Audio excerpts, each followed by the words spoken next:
Hi, welcome to my YouTube channel. This paperboy went missing for 24 years until one day, his mom received a mysterious package. 12-year-old Johnny Gosch woke up early one morning to deliver newspapers to his neighborhood in West Des Moines, Iowa.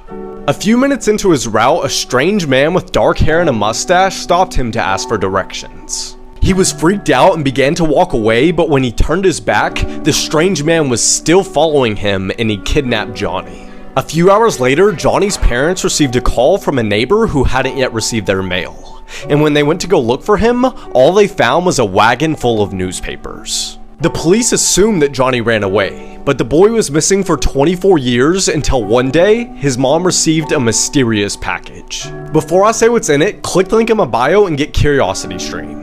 This was from one of their many documentaries, and you can get your first year for $15. She opened the package and inside were photos of Johnny and other boys being tied up and abused.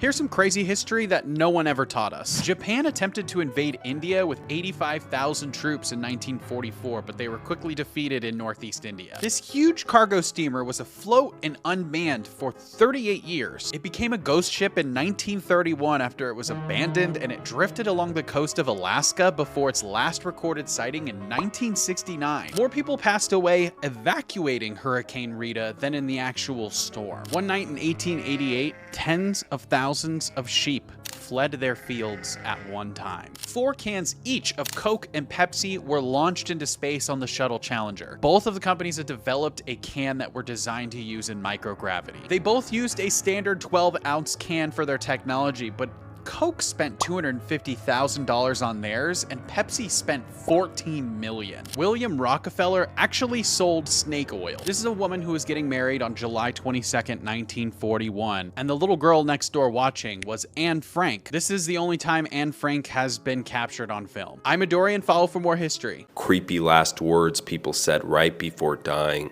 Registered nurse Emily Thompson said that she had a female patient who was dying of cancer. The patient had grown increasingly anxious in her last days. She often complained of a strange sulfuric smell in her room. "It's getting stronger," she said one evening. Emily, who was accustomed to the odd perceptions of the dying, tried to reassure her, but the patient's haunted eyes told another story. That night, she gripped Emily's hand with surprising strength, her breath coming in shallow gasps. "He's here," she whispered. "Who's here?" Emily asked. "The devil's here. He's waiting for me." Her voice cracked. Her face twisted in terror as she turned her gaze to the dark corner of the room. "I did terrible things," she said. "Things no one knows." The nurse followed her stare, but there was nothing there. The patient's lips parted as if to scream, but only silence came. Her body convulsed, then fell still. Emily said that the smell of sulfur lingered in that room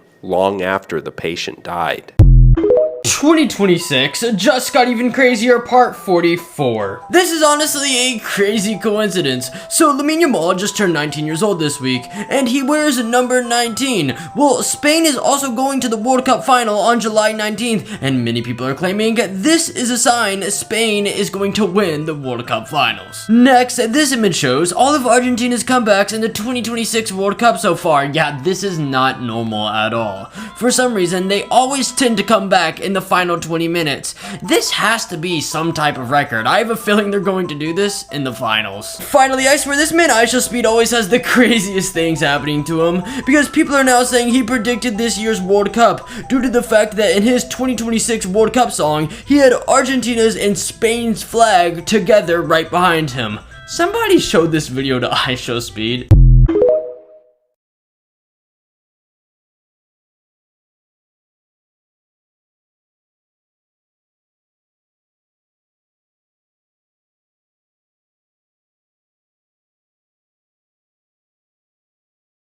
Jeffrey Epstein set up a private submarine tour for Stephen Hawking off of Epstein Island. This is not a joke. So, this picture went viral a few months ago because it appeared in the Epstein files. Initially, people thought that these two women must have been survivors of Epstein's abuse, but actually this photo was already public in the year 2008. This depicts Stephen Hawking at a Ritz-Carlton property with his two caregivers at the time, so there's nothing insidious to this photo. However, it is true that at one point in the year 2006, Jeffrey Epstein actually set up a custom submarine tour for Stephen Hawking while he was visiting Epstein Island. So it's known that Hawking had visited Epstein Island. This took place in 2006 at a conference that Epstein hosted there. And this has been public knowledge for a while now, but there have always been rumors that Epstein set up some sort of submarine tour for Hawking, and that is true. Here is an image of that submarine tour where Stephen Hawking was loaded onto a custom device, lowered down into a submarine, and taken on a tour around Epstein Island in the Virgin Islands. Interestingly, Stephen Hawking makes a number of appearances in the Epstein file, but in one particularly off-putting email, former Epstein associate, a man named Lawrence Krauss, he emails Epstein and says, incidentally, recalled two things amusing. The strip club thing was when Stephen Hawking let me know he wanted me to take him to a strip club in New York City. Smiley face. Now, I mean, that's just a bizarre sentence to hear about Stephen Hawking, but just to talk about Lawrence for a second afterwards, he says, and the nude photo thing is when on my birthday in 2013, a bunch of random people of both sexes sent me nude photos and happy birthday wishes. Smiley face. We could talk about Lawrence in another video. I felt like that was a very strange email. So the real question is, did Stephen Hawking have any knowledge of who Epstein was? There was an email that was released as a part of the Epstein files that showed Jeffrey Epstein and Ghislaine Maxwell talking over a decade ago about trying to find someone who could disprove the allegations that Virginia Giuffre, an Epstein survivor, was set to make regarding orgies that had happened allegedly on the island that allegedly involved Stephen Hawking. Now, Stephen has never been publicly accused by any victim, and I want to make that statement very clear. But as with everybody in Epstein's world, I feel like every single person that ever interacted with Epstein really needs to be examined. Because at the end of the day, this whole thing is like a black hole and it never ends. And it's really so much darker than a person can possibly begin to imagine. So I'd like to learn more about exactly what happened on Epstein Island during this science conference. And I think there are still a lot of questions that we need to keep asking. But I'm going to keep talking about this, so follow along for more. This man has spent the last 16 days trying to kill a tick he found on his body. But despite drowning it, suffocating it, and even leaving it in the freezer for 24 hours, the tick refuses to die. Good Lord, it lives. I fear that I have created an even stronger monster. YouTuber Rusty Cage has so far submerged the tick in water for an entire week, hoping it would drown and die. And when it didn't, he decided, alright, let's try and suffocate it. So he placed it in a petri dish with oxygen-depleted water for 2 days. And right when you start to think, yeah, it's finally cooked, he began breathing on it. And as soon as that tick detected some carbon dioxide from a potential host, it came right back to life. But then, on day 15 of his survival experiments, he took it to the expected final stage, 24 hours in the freezer. Now this seemed to actually do the trick because the tick appeared to be unresponsive and dead. But then he tried to revive it using heat radiation from lasers. And to his horror, yet again, bro was just in a cold coma and it woke back up. But here's the scariest part. The reason this tick in particular is so unbelievably resilient is because of what species it is. The Lone Star is not only one of the toughest, but it's also one of the most aggressive ticks out there and is native to Canada, Mexico, and the USA. Oh, and if that wasn't bad enough, this is also the same species of tick which can sometimes make humans allergic to red meat if bitten. And today, they continue spreading across North America at an unprecedented rate. These are normal looking photos with very disturbing backstories, part 1. This seems to be a normal class picture that anyone would take at their school, but if you look closely, you notice something a little out of the ordinary. You see, if you look close enough in the top left corner, you will notice classmates Dylan Klebold and Eric Harris holding up fake guns. But little did people know, these two would move on to commit the mass school shooting of Columbine High School in 1999. This event began to unravel as these two 12th grade students shot up their school, killing 13 people and wounding 20 before turning the gun on themselves and killing themselves in the school library. Police later found a 20-pound propane tank that they set to detonate and go off inside the building to blow it up, but since the bomb didn't work, they started the killing spree themselves. Nothing but sadness and sorrow filled the air that day as students mourned the loss of their fellow classmates and teachers, and Columbine was considered the worst school shooting at the time and still goes down in history till this day. Most unusual deaths in human history. Yuroko Onaja was in the middle of having sex with his 6th wife when his other wives caught him and became jealous. They forced him to do it with each of them and he stopped breathing before he could get to the 5th wife. A 32-year-old man from Florida, Edward Archibald, died from choking on arthropod body parts in a cockroach eating contest. When 25-year-old Salman Mirza met up with his ex-fiancée at a hotel in India, he realized that he didn't have protection. Salman then proceeded to seal up his pee-pee using a strong glue, causing him to die of organ failure. This past Halloween, a Brazilian man was fishing with his two friends when all of a sudden they were attacked by bees. The man attempted to escape by jumping into a nearby lake where he was attacked by piranhas and died. 42-year-old Tony Isles was in a McDonald's drive-thru when he dropped his credit card. He opened his door to retrieve it when his car rolled forward, pinning him between the door and the car, crushing him to death. A local school bus driver has been charged with having thousands of pictures of CP in his possession. This is Jeremy Wakely, a bus driver for an Idaho school district. Authorities are running a sting operation checking on who was downloading and who was distributing CP. They followed a cyber trail all the way back to Jeremy here. Authorities decided to raid his house and they started asking Jeremy some questions about it. Jeremy downplayed what he was doing and said he decided to download a couple files here and there on Telegram. I'm just gonna say it, Telegram in general is a complete red flag. When authorities asked him why he would do that, he said, yes, I knew it was illegal, but it was also quote unquote exciting. After they arrested him, they decided to go through his electronics and they found over 2,500 files of children being essayed. Not only was Jeremy downloading these files, he was also distributing them. Authorities have said, though, that he wasn't making it and that none of the children he interacted with have been a victim, but they're also not ruling it out. Jeremy took a plea deal where he pleaded guilty to 2 counts of exploitation of a child. He will return to the court for sentencing on September 16th, 2026.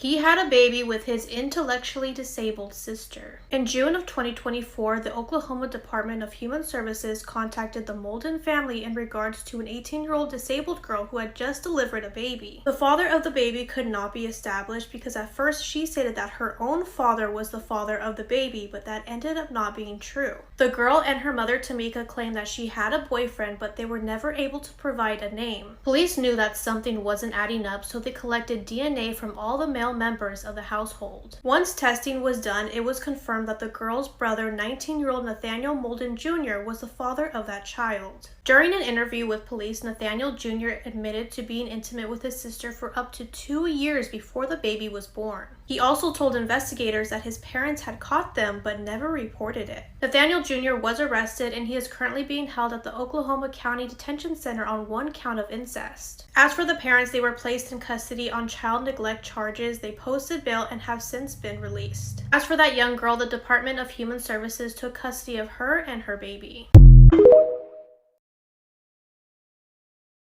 This is one of the best space horror movies ever.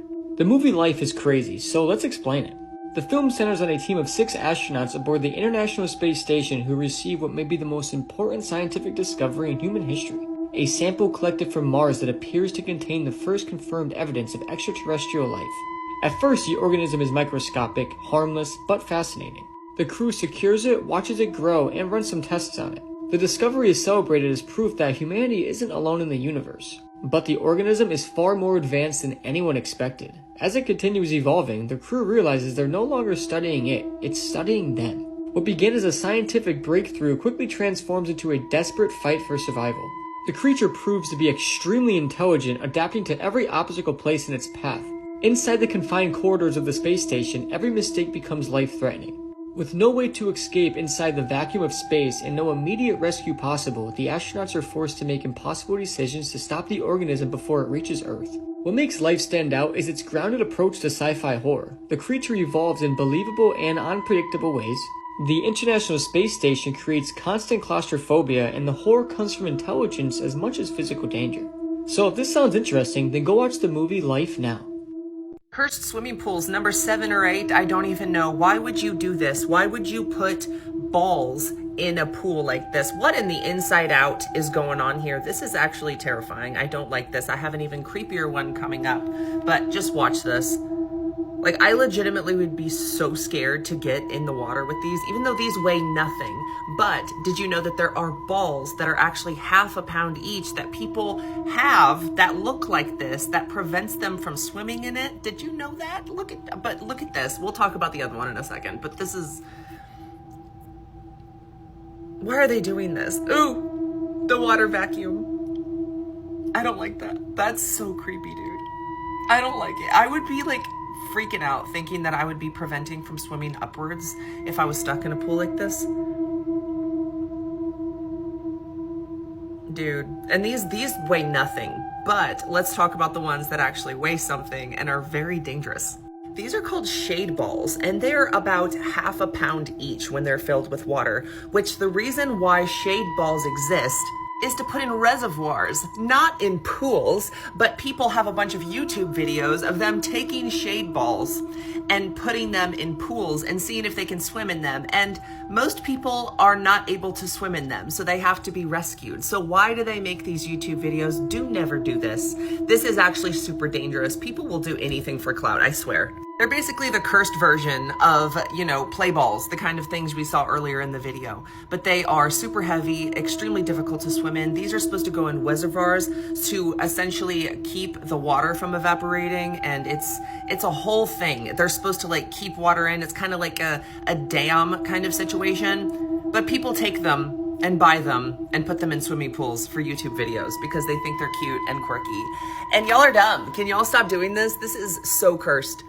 I'm gonna have nightmares about being stuck in a swimming pool with shade balls, unable to actually break through the surface, because that's what happens in those YouTube videos. Go watch them if you don't believe me. Also, never go near these because it's super dangerous. I just wanted to let y'all know that these existed, and people are dumb. The video at the beginning, by the way. If you don't share this video, she'll come get you. Just kidding, but Carmen Winstead was so horrifying. She was just 17 years old, but she wouldn't fit in. She had no friends. Most girls called her weird and said that she was smelly. One rainy day during a fire drill, they pushed her. She fell 20 feet deep into a sewer, and the school said it was an accident. She broke her neck, and that was the end of her. But the truth is that she was pushed. Weeks later, the whole school started getting emails saying that if you don't repost this, she will get you. Most people laughed and they thought it was a joke, and people were even mocking her. One of the people that was making fun of her never returned home, and he was found in a sewer. The neck was snapped and they were frozen in fear. They say the email still goes around, sometimes in your spam or sometimes in TikTok comments. But if you happen to see it and if you happen to ignore it, she will come get you. Don't say we didn't warn you. What did you guys think about this creepy chainmail that was going on? I know, it horrified me.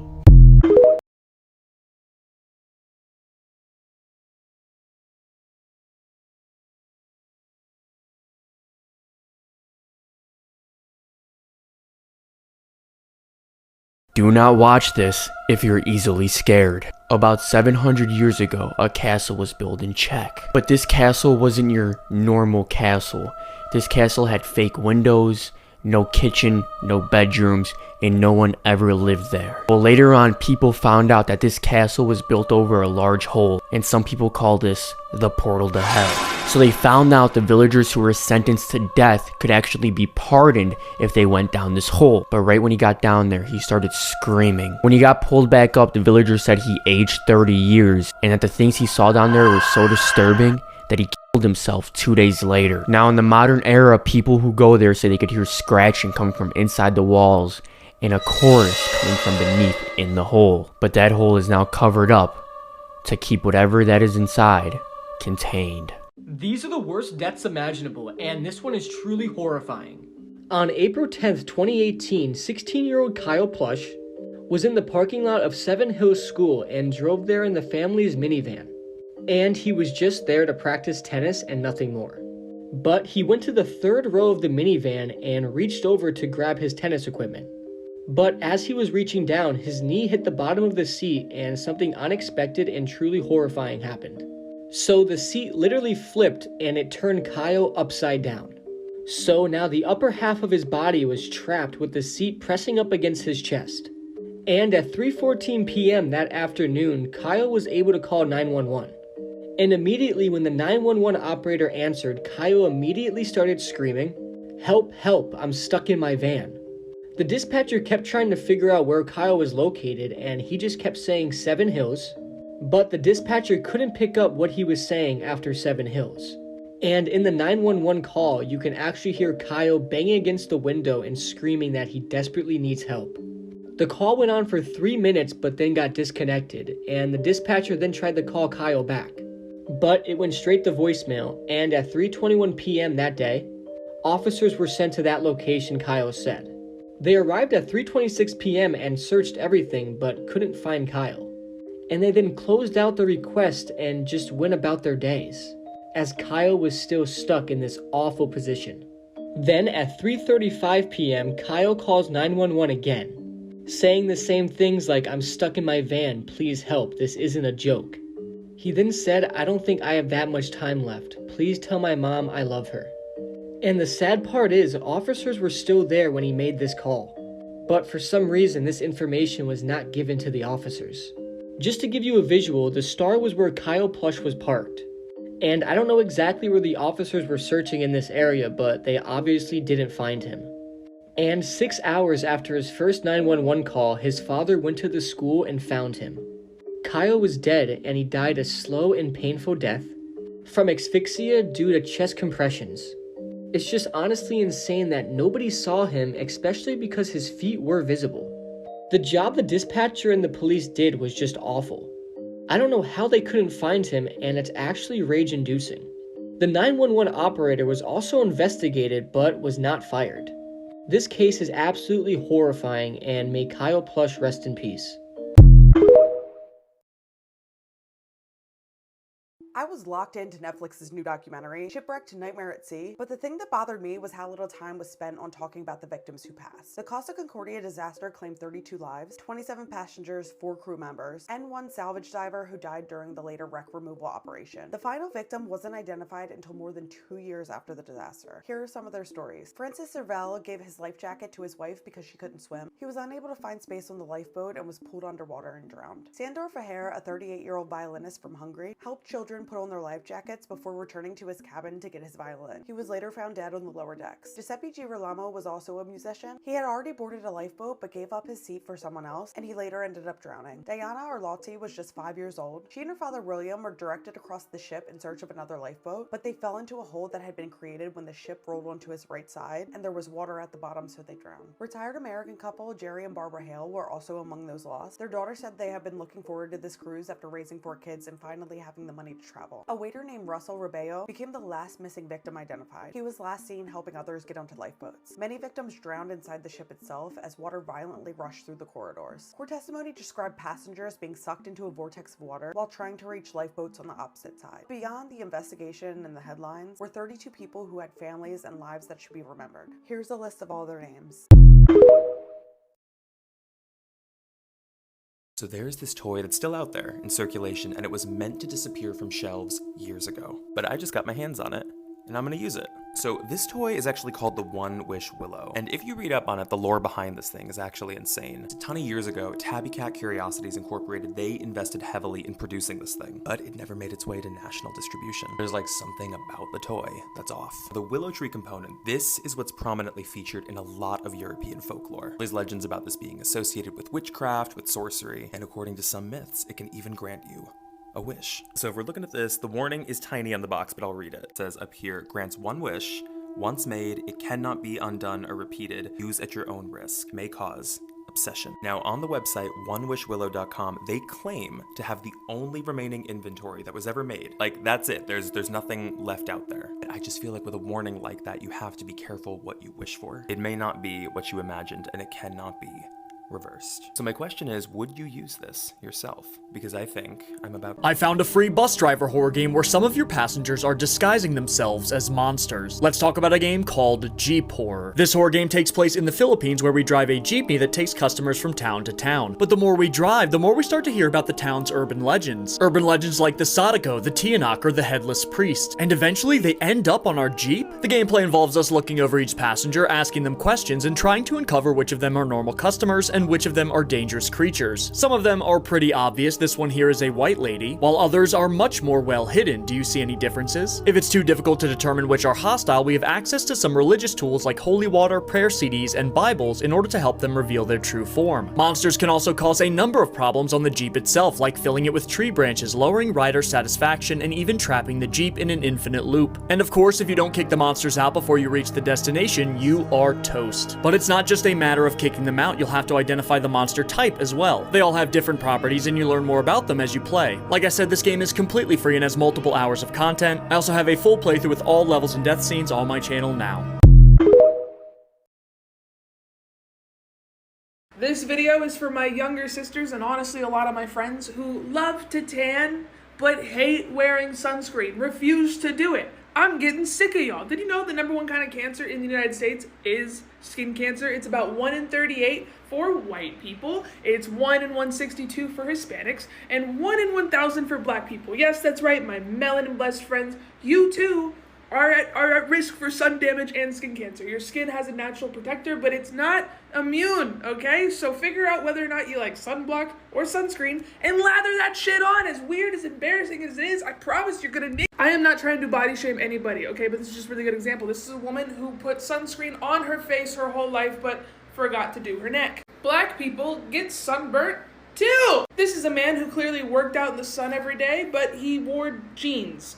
This is like a baby's leg, and this is what you're gonna look like in just a couple decades if you don't wear it. Everybody loves how a tan looks, but it's not a sign of health at all. It's actually your skin's emergency response to an injury, because sun, the UV light, actually damages your DNA, and while your cells try its best to repair itself, it gets some of it, not all. Just one blistering sunburn in your childhood, adolescence will double your risk for melanoma in your lifetime. Everybody's so scared of wrinkles and aging, but did you know that it's 80% of visible aging is from UV damage? It's not from gravity or just getting old, it's from the sun! The sunlight can pass through car windows and clouds and even bounce off the snow, and there's so many medications that people are taking nowadays that actually make your skin more sensitive to the sun. Wear your sunscreen and make sure you get your lips, your ears, your eyelids, your scalp, your neck, the top of your feet, okay? The sun does not discriminate.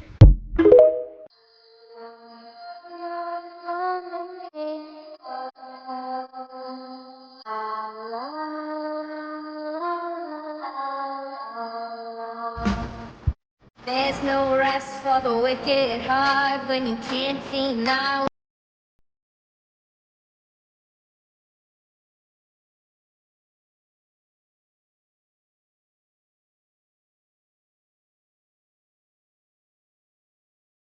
If your dog does this, get away as fast as you can.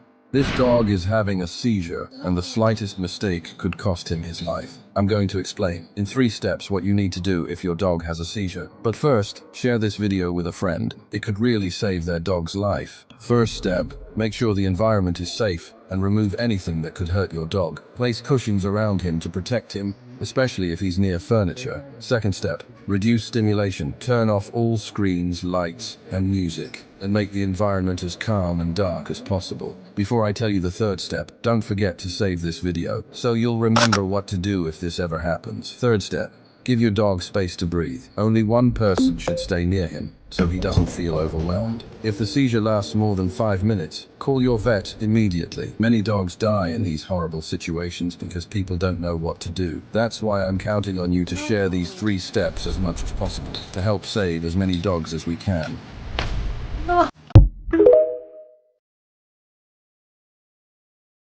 So I just got on Hulu and it says this is a trending documentary, so I decided to watch it.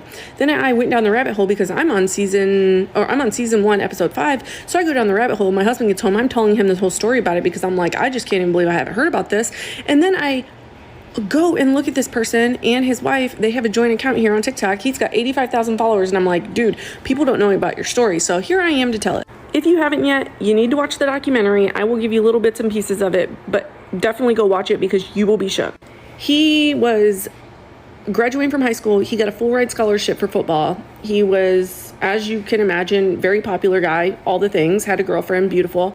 And he went to stay with his friend. His friend's mom had a daycare in home, and he's on his way there one day, and they're like, hey, don't come, or whatever. His friend said, hey, don't come, like, the cops are here and they're saying that you 2 kids.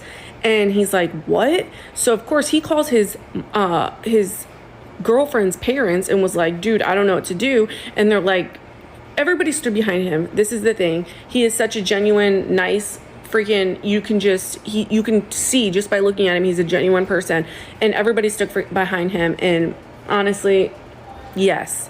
So they fought for him. They kept fighting. Everybody kept fighting. And I'm pretty sure he married his high school sweetheart. And I got to dig down that. I'm going to go down that rabbit hole. But anyways, he goes to prison because they accused him of it. So he went to prison. They offered him a plea deal to get out in 10 years. He's like, no, I'm not taking that because I didn't do this. So ultimately, I think he got 44 years in prison. He ended up spending 3 years in prison before it came out. Somebody started investigating this, being like, there's a lot of holes in this story. And you're going to see it too, because I was getting so mad at the TV. I was getting so pissed. And us true crime people. A mother has been arrested for eating her 4-year-old son last week. This happened in Australia. So as of 8 days ago, this is the photo of the mom and the son. Their faces are blurred out and their identities are still hidden right now because the investigation is ongoing. Revealing the mother would reveal the child, most likely, especially with social media today. Turns out the mom had a pretty clean record, except for like a few drunk driving incidents that happened like years ago, a long time ago. But 18 months ago, they're not releasing all the details yet. 18 months ago, Child Services was contacted about the pair. More details have not been released yet, so you're probably about to hear a lot about this on a bunch of true crime stuff. But she called the police on herself, I guess, is what I'm understanding. And she told the police when they arrived that she had eaten part of her son. So it's a weird cannibalist situation right now. So she has been sent off for mental testing. We're going to find out if drugs were involved, if she had some kind of severe crazy mental break, or what's going on here. We just don't know yet. His cause of death has not even been released yet. But I've been sent this story a lot this week. People keep sending it to me, and I'm like, I want to cover it more when I know more details. But right now, that's all we know.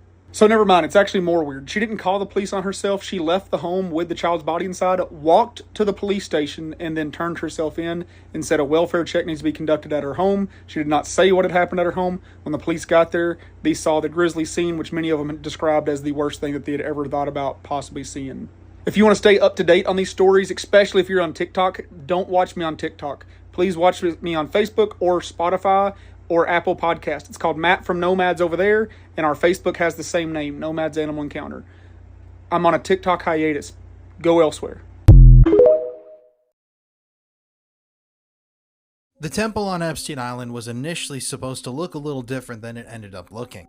This is a file that I came across while looking into the Epstein files, and I believe this is an artist's mock-up of what Epstein wanted the temple to look like, and it's definitely different than how it ended up.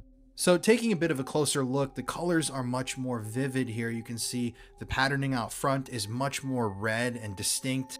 And obviously the biggest distinction here that I don't think ever really made it to the island are the statues. And it's really creepy to me to see these things placed out front of the temple. And just taking a look at all this stuff, it's known that Epstein was really into Greek mythology. There are Greek mythological figures all over Epstein's properties that I've noticed and talked about in previous videos. But just looking at these right here, I think I can tell you conclusively who at least 2 of these figures represent. For example, I believe this is representing the Greek god Pan. Interestingly, Pan is where we get the word panic, because in Greek mythology, Pan was said to be able to emit a really loud scream that could cause immediate fear in people who heard it. And Pan is a Greek god that's frequently associated with sex and fertility, amongst other things like nature, but this tracks for Epstein. You can actually see other figures of Pan throughout Epstein's properties. But this figure over here is a little bit more interesting to me in a way, because it appears to be depicting Poseidon, the god of the sea. There are a number of other Poseidon kind of statues and pieces of art found throughout Epstein's properties as well. The horse hooves kind of threw me off a little bit, but I mean, my best guess is that this is Poseidon. Which is very interesting because if you take a look at the aerial view of Epstein's Zorro Ranch in New Mexico, you see this really weird shape and this design that was present on the property. This thing was actually just removed about a month or two ago. But this is no ordinary landscaping feature. A lot of people actually believe that that is a map of Atlantis, based on an old description of Atlantis, a depiction of Atlantis by Greek philosopher Plato. I mean, the similarities are definitely there. And it's actually a very interesting deep dive. Jeffrey Epstein and Ghislaine Maxwell, his partner in crime, they were obsessed with exploring the ocean. Ghislaine had a submarine license. A lot of people have theorized that they may have had some wacky out there theories that they could potentially find Atlantis. I'm not making that up. That's not like fear mongering or anything. That is a known line of discourse within the Epstein story. So to see this, which definitely resembles the map of Atlantis on Epstein's property, paired with this depiction of Poseidon, I mean, I think it's very intriguing. But I couldn't figure out what the statues on top of the Epstein temple were supposed to be. Maybe these were supposed to be owls, wink wink, I don't really know. But if you guys have any ideas or answers, please let me know. Now recently I talked in a video about how Epstein described this place as a mosque. Although that's what Epstein was quoted as having said about this place, I don't believe that this was a mosque.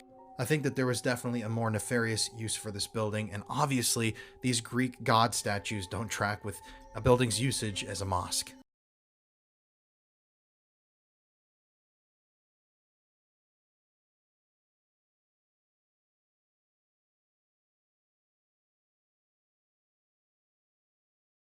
She consumed parts of her newborn because she believed he was possessed. Audie Sanchez was born in 1976 in San Antonio, Texas, and she was primarily raised by her mother since she really never knew her father. From the age of 5, she started to hear voices in her head, and it seemed like many of her other family members went through the same thing. As she got older, the voices in her head became more frequent and overwhelming. By the time Audie was a teenager, she left home, she was seeing therapists, she was being prescribed medications, but it was a constant struggle for her. While she was living on her own, she couldn't really afford appointments, there wasn't many programs for her, and it made the voices in her head unbearable. Eventually, Audie enrolled in a program to become a pharmacist assistant. There, she met a guy named Scott who also suffered from schizophrenia. Their relationship was doomed from the start. After a brief relationship together, Audie left him and moved back in with her family. Once she moved back in with her family, she realized that she was pregnant, so she went back with Scott and things started to improve, and they welcomed their baby boy on June 30th. But that's when things started to shatter. Audie really wanted to breastfeed, and in order to do that, she needed to stop her medication, but once she did that,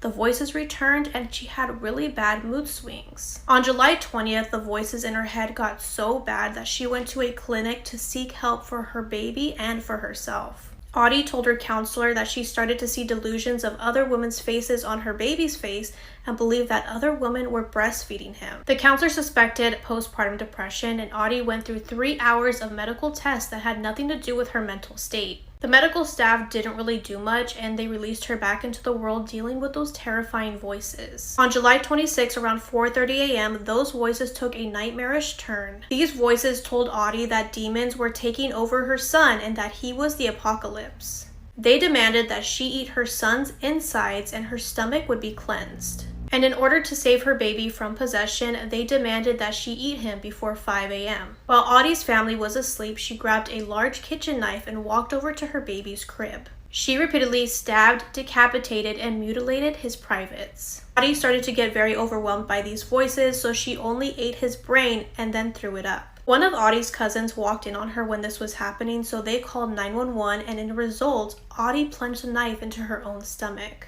Audie was arrested that same day and was found not guilty due to reason of insanity. You guys know that sleep paralysis demon that you see in the middle of the night while you're sleeping? Well, this is that creature. They caught one and they put it on a stage and it was dancing and shit. And this is what they're not showing us. This is the sleep paralysis demon. No one ever taught you this crazy history. The Apollo 10 crew swore more than 230 times throughout their mission. Osama bin Laden's translator was actually upset over LeBron joining the Miami Heat and wanted LeBron to apologize to Cleveland. There was a motel owner in Colorado in the 1960s who created an observation deck above several rooms of this motel so that he could watch guests inside of their room. This was not discovered for another 29 years. Weathermen were forbidden to use the term tornado in weather forecasts until 1950. It was to prevent mass public panic because meteorologists lacked the reliable prediction tools, so it was always very unpredictable if there was actually a tornado. There was a deadly red sky solar storm from 800 years ago that was recently discovered in ancient trees. Prisoners in Victorian England were forced to turn a hand crank on a crank machine for 6 hours a day with no actual purpose to it. Mice disabled 38 German tanks during the Battle of Stalingrad. Scientists discovered a 5,300-year-old man that was preserved in ice in the Alps in 1991. This Chinese warlord was nicknamed Three Don't Knows. He didn't know how much money he had, he didn't know how many men were in his army, and he didn't know how many women he was with. The John F. Kennedy Airport in New York actually started with the code KIA for Kennedy International Airport, and then it was changed in 1968 to, President Truman refused to ride the Dumbo ride at Disneyland because of the political affiliations involved. Purple is a color that is mostly non-existent on flags because of the cost of purple dye historically. Modern purple is easy and cheap to produce, but historically, purple was only sourced from the sea snails in the Mediterranean. So 1 pound of purple dye was valued at roughly about $56,000 in today's money. We used to have native bamboo forests in North America. They stretched from New York down to Florida and as far west as Ohio across Texas. JFK had 4 different surgeries for chronic back pain. The US initially demanded $2 billion in compensation from the United Kingdom after the American Civil War. This was for damage done by the Confederate warships built in British shipyards. This was an actual case and it went to arbitration and settled for $15 million in 1873. And that $2 billion would have been worth about $55 billion today. Woo! The 23rd president, Benjamin Harrison, was so terrified of being electrocuted when electricity was first installed in the White House that he refused to touch light switches and would go to bed with all of the lights still on. The Swedish Navy in the 80s spent more than a decade and millions of dollars tracking what they believed were Russian submarines in their waters. Unaffiliated civilian scientists discovered that these acoustic signals that they were seeing were actually just massive schools of fish farting. Japan attempted to invade India with 85,000 troops in 1944, but they were quickly defeated in Northeast India. This huge cargo steamer was afloat and unmanned for 38 years. It became a ghost ship in 1931 after it was abandoned, and it drifted along the coast of Alaska before its last recorded sighting in 1969. More people passed away evacuating Hurricane Rita than in the actual storm. One night in 1888, tens of thousands of sheep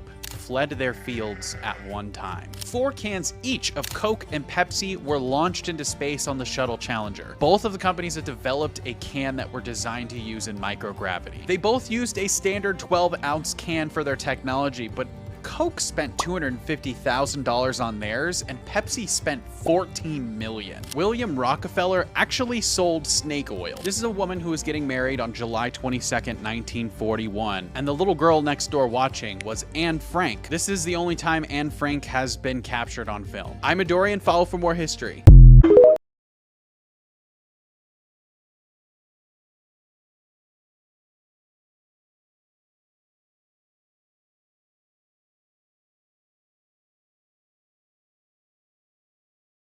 She was able to get out of an abusive relationship and had plans to move back home to California, but unfortunately, it never came to be. Hello, true crimerers. This is the case of Elizabeth Syperda. Viewer discretion is advised. This case will bring us to Mount Pleasant, Iowa, and pictured here in the middle was Elizabeth Syperda, pictured here with her mom and her brother. Known by Liz to her friends and family, she was described as a really hardworking young woman. She was incredibly responsible, who had dreams of going to college and graduating and finding herself a really great career. She was dedicated, she was reliable and responsible. And Liz had a very nurturing, caretaking type of vibe to her. When she was much younger, she would babysit for a man named Michael Syperda. When Elizabeth graduated from high school, she ends up moving in with Michael Syperda, who had divorced his wife, and she married Michael Syperda. It wasn't something her family was happy about or really approved of, but, she was at that point an adult who could, decide this stuff. But Michael Syperda had unfortunately become incredibly abusive towards her, both physically and verbally. It got so bad that she needed to finally break away with him, which she was finally able to do by telling him, I'm leaving you. Now, Elizabeth and Michael were then living in Iowa, but she was originally from California where her family, or some of her family, still lived. And so after she left Michael, she got her own place, and then she had made plans to eventually get herself back to California. But it never came to be because she vanished. When she was with Michael, he basically controlled her to the point where she was not allowed to talk to her family or friends. But she would still manage to sneak calls to her family basically every time he was gone or at work. But then one day those phone calls just immediately stopped, even when she got her own place. When no one could get a hold of her, eventually she was reported missing, and they noticed at her apartment everything was still there. But there was one thing that was missing other than Elizabeth, a ring that her parents had given her right after graduation, a ring she was always wearing. She almost never took it off. Michael Syperda was brought in for questioning because obviously he's this abusive ex who's going to be the first suspect. He tells police that the abuse allegations were, he really tried to say it wasn't as bad as it sounds. He said, that's way out of my character, that's not me. However, when she moved out, he also basically called her every single day at her apartment, almost borderline harassment and stalking. Well, the day she disappeared, from that point moving forward, he never once called her apartment. Even though phone records show that he absolutely called her every single day. Well, suddenly it stops. Suddenly Michael Syperda doesn't seem to care where she is. Whatever, she's wherever she is, it's fine. And also, they search his home and he has a little safe, and in that safe, they find the missing ring. And he can't offer any explanation as to why he has it. He gives them nothing. But because her apartment showed no signs of foul play, no blood or anything like that, there's no crime scene literally anywhere. They have no potential murder weapon. They have no witnesses. Nobody saw anything. Nobody heard anything. They were having a really hard time being able to do anything about it. But in 2017, after talking to many people, including friends of Elizabeth who said that Michael had threatened to kill her on a number of occasions, the fact that he was very physically abusive, the fact that her ring was found in his apartment after she disappeared, the fact that he stopped calling her and stopped caring where she was from the day she disappeared, despite having no body or a crime scene, he was...